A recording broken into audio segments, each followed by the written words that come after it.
রাদিয়াল্লাহু তাআলা আনহু বলেন, কি বলেন? সামি'তু, আমি শুনেছি রাসূলুল্লাহ সাল্লাল্লাহু আলাইহি ওয়াসাল্লাম বলেছেন, কি বলেছেন? মান হারাত শাফাআতুহু দুনা হাদ্দিন মিন হুদুদিল্লাহ ফাকাদ যাতাল্লাহ। যে ব্যক্তি আল্লাহর দণ্ডবিধি সমূহ হতে কোন একটি দণ্ডের ব্যাপারে সুপারিশ করে প্রতিবন্ধকতা সৃষ্টি করতে চায়, অর্থাৎ আল্লাহ তাআলা যে দণ্ড নির্ধারিত করে দিয়েছেন, এই দণ্ডের ব্যাপারে সুপারিশ করে প্রতিবন্ধকতা সৃষ্টি করতে চায়, তার সম্পর্কে আল্লাহ কি বলেছেন? যে ফাকাদ যাতাল্লাহ, সে যেন আল্লাহর সঙ্গে মোকাবেলায় লিপ্ত হলো, অর্থাৎ আল্লাহর সঙ্গে সে যুদ্ধে জড়িয়ে গেল। অর্থাৎ আল্লাহ তাআলা যেই দণ্ড নির্ধারিত করে দিয়েছেন, এই দণ্ডের বিকল্প কিছু নাই।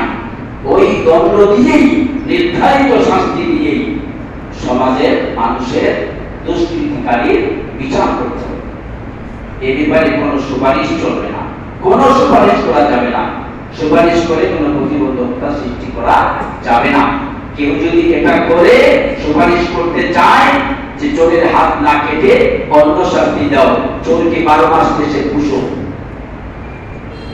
একটা চোরের যদি হাত কাটা হয় চুরির দায়ে, এটা যদি মিডিয়ায় দেখানো হয়, এরকম কয়টা চোরের হাত কাটা হবে, চুরি বন্ধ হয়ে যাবে, চুরি থাকবে না,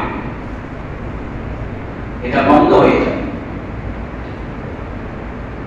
তো যে ব্যক্তি এটা সুপারিশ করলো, সে আল্লাহর সঙ্গে কি করলো?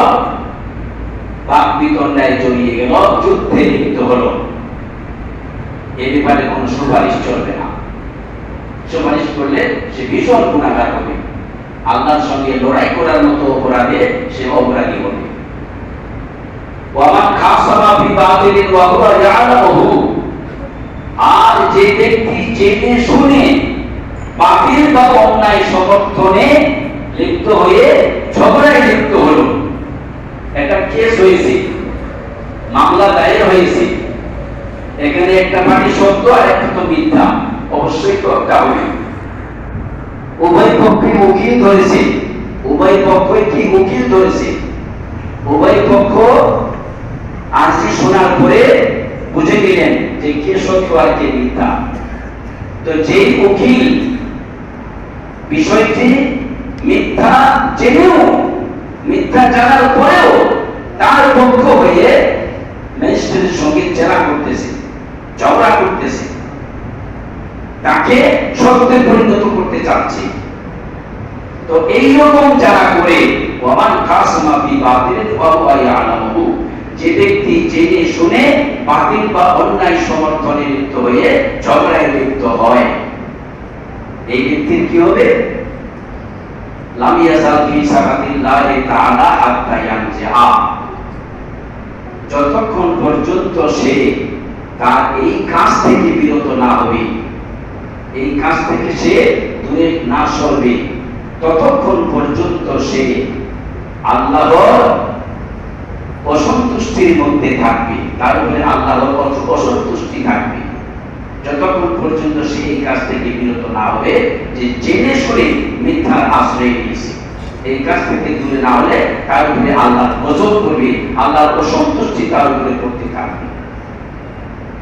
ওয়ামান কালা ফি মুমিনিন মা লাইসা ফিহি আসকানাহুল্লাহু রাদিয়াতাল খাবাল হাত্তা ইয়াখরুজা মিন মাকামা, আর যে ব্যক্তি কোন মুমিন সম্পর্কে এমন অপবাদ রটালো যে মা লাইসা ফিহি, যে দোষ তার মধ্যে নাই, যে দোষ তার মধ্যে নাই, আমার সম্পর্কে কেউ এমন একটা অপবাদ দিল যে দোষটা আমার মধ্যে নাই, এমনও তো হতে পারে, এমনও তো হতে পারে যে একটা অপবাদ দেওয়া হলো কিন্তু সেই অপবাদ, সেই দোষ তার মধ্যে নাই। আল্লামা দেওয়ান হোসেন সাইদি তিনি বলতেন যে আমাকে বলা হয়েছে রাজাকার, আমাকে বলা হয়েছে ধর্ষণকারী, আমাকে বলা হয়েছে চোর, আমাকে বলা হয়েছে যুদ্ধ অপরাধী, অথচ ৭১-এর কোন কাদা পানি আমার গায়ে লাগে নাই, লাগে নাই, লাগে নাই। শুনেছেন না ভিডিওতে? তিনি এভাবে জনগণের সামনে দেশবাসীর কাছে চিৎকার করে বলেছেন। আল্লামা সাইদি তিনি কি চোর ছিলেন? তিনি কি ধর্ষণকারী ছিলেন? তিনি কি রাজাকার ছিলেন? অথচ তাকে এই অপমানগুলো দেওয়া হয়েছে।